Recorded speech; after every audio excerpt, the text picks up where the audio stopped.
guys, so I wanted to make a video on my top 5 best weapons to use in Armored Core 6.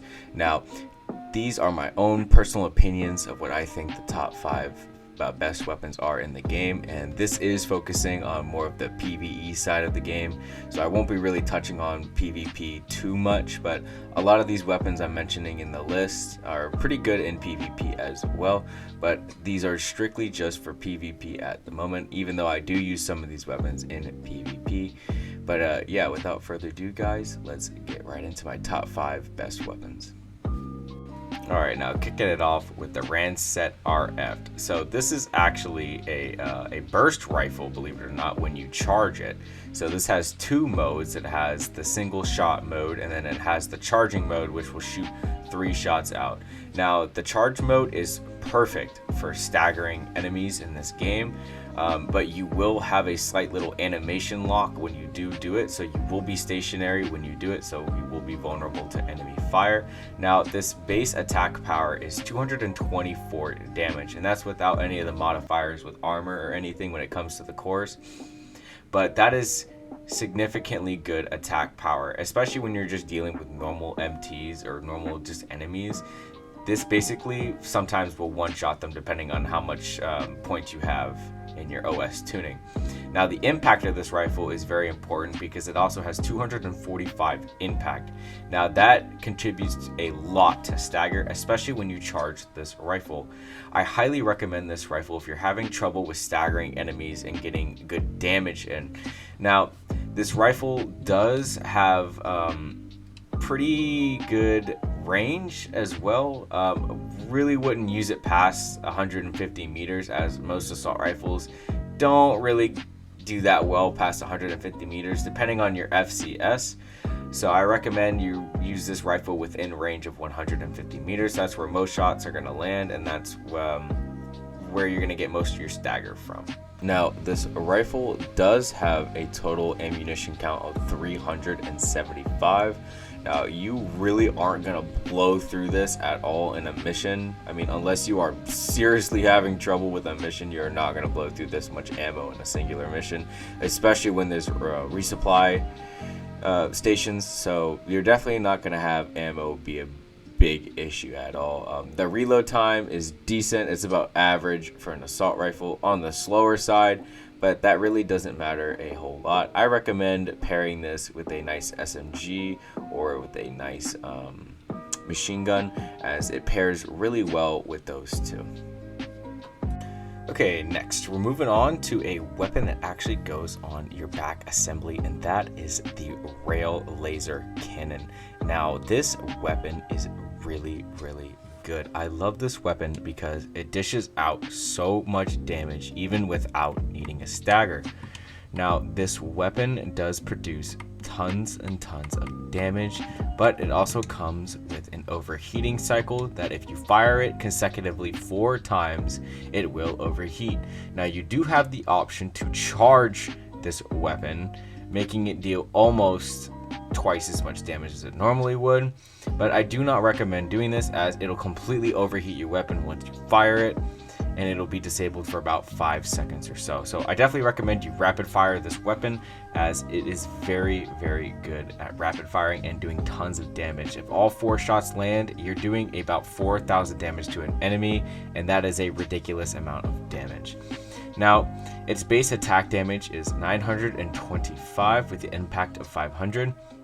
So this weapon is very good at staggering, but its stagger stability, or its FCS strain rather, will deteriorate more quickly than, let's say, like missiles or a kinetic weapon would. So keep that in mind when you're using this. Don't use this weapon as a stagger, use it as a just pure damage output weapon. Now as far as total rounds go, you have 32 shots with this weapon, so you are in the lower side of ammo, but the ability to have such great firepower, in my opinion, outweighs this ammo count. So just be aware you do have 32 rounds to fire, or 32 pull shots, whatever you want to call them. So be very careful. You only have 32 rounds. Use them very wisely. Don't waste them on MTs or very weak enemies. Use them on pretty heavily armored enemies. That's going to be the ideal use for this. And use it on bosses or other enemy ACs, as this is what this weapon is really effective at. I love this weapon a lot because it just completely shreds enemy armor without needing a stagger, and an enemy won't usually be able to defend against a weapon like this very well unless they're moving very quickly. As far as effective range goes, I would be extremely up close with this weapon. It does travel fast, but you're much more likely to land your shots when you are up close. So I would say, same as the Rancet RF, I would put this about 150 meters or so. If you have a long range build, you may be able to get away with it if you charge it, but I wouldn't recommend it. For lightweight builds or medium weight builds or heavy builds that are up close and personal, this weapon is perfect. Alright, so coming in at number 3, we have the Etsujin Burst Submachine Gun.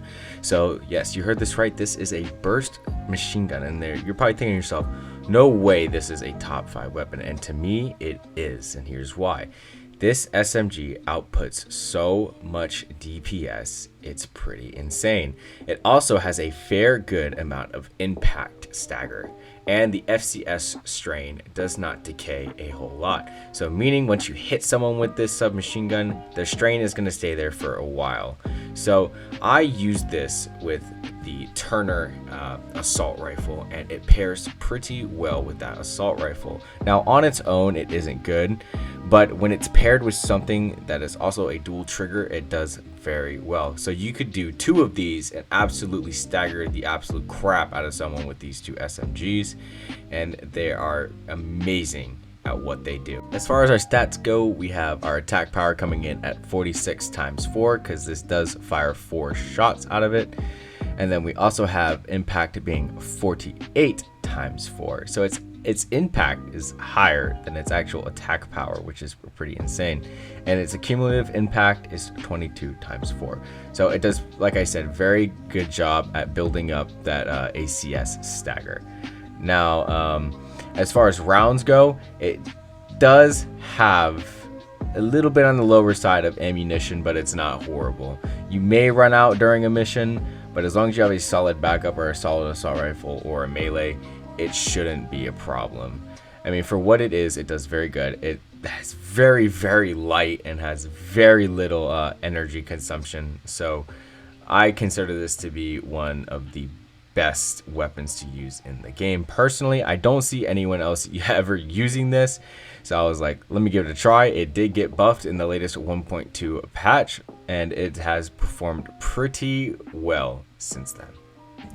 Alright guys, moving on to the number 2 spot. It's the linear rifle Harris. Now, this is a linear rifle, and it is very, very precise and accurate. So this rifle has an attack power of 239 with an impact of 285. Now where this rifle really shines is its charge potential. When you charge this rifle, it does an insane amount of ACS strain. Now you want to pair this with something that is also going to help that ACS strain, but on its own it does an extremely good job of doing its own ACS build up. It also has the ACS decay really fast, so meaning after you hit them with the rifle, their ACS strain will go down very quickly. So you have to follow up with something very fast, or you're going to lose all that ACS strain. Now this rifle has a total ammo count of 360, so you are not going to run out of ammo anytime soon with this rifle. In a mission, you're not going to blow through this much ammo, especially if you're going to hit a resupply node, so don't even worry about blowing through this much ammo. If you're a beginner player and you're not sure which weapons to use, this would probably be one of the better options for you. Overall, I love this rifle. It's very good, does a ton of ACS stagger and strain, so I highly recommend this to anyone who's struggling with staggering their enemies. Alright guys, coming in at the number 1 spot, it's a weapon you have been seeing throughout the entire video, and that is the POW Bunker Ashmed. Now this weapon is such a satisfying weapon to use. When you get kills with it, it easily for me becomes the #1 weapon to use in the game, just because of how good you feel when you actually kill something with this thing. Now, this weapon is a bit difficult to use. I definitely do not recommend this for anyone that is beginning, and that is because this weapon has very little boost thrust, meaning that when you fully charge this weapon, you're gonna go maybe about 1 or 2 meters before you hit your target, and that is literally nothing. You'll see in the video demonstration I have here how little you go. So what I like to do is I like to boost into the charge attack, or I will do a boost kick into the stagger and then boost into the charged attack. Now, this weapon's attack power on paper doesn't look like that much, but do not let that fool you, because this weapon, even when you hit it on stagger, it will do a lot of impact and it will cause a lot of damage strain to the enemy, especially if you somehow manage to get that charged attack off while they're moving. You're going to instantly stagger them and drop at least 5,000 of their AP. Now, this weapon absolutely can and will shred some bosses. As you can see, I fight one of the main bosses here and completely annihilate him, even before most of the dialogue can even get out. Now, when this comes to big bosses, it does just as well. When it comes to Balteus, this thing absolutely rips. Now, you do not unlock this weapon until later on in the game, once you defeat some other ACs. But once you do unlock this weapon, I highly recommend you mess around with it, because I mean, it is one of the most, if not the most satisfying weapon to use in the game. It does a crap ton of damage, just like next to the chainsaw. The chainsaw is also a very fun weapon. I'll put that as an honorable mention. But the pile bunker is, there is no other feeling you get in this game when you hit someone with the pile bunker and kill them with it. It is an amazing weapon. Highly recommend you use it. And yeah, guys, so that's gonna wrap up my top 5 best weapons to use in Armored Core 6. And wrapping up this top 5 list, guys, I wanted to make a different kind of weapon list than you would see on other YouTube channels, because I guarantee you on other YouTube channels you're going to see the stun needles, the stun guns, the Zimmermans, the Gatling guns, all kinds of things like that. And I didn't want to make a video just going over the same things other people have already gone over. I wanted to go over weapons that I felt were very good, and weapons that I use personally and what I think do the best in the game.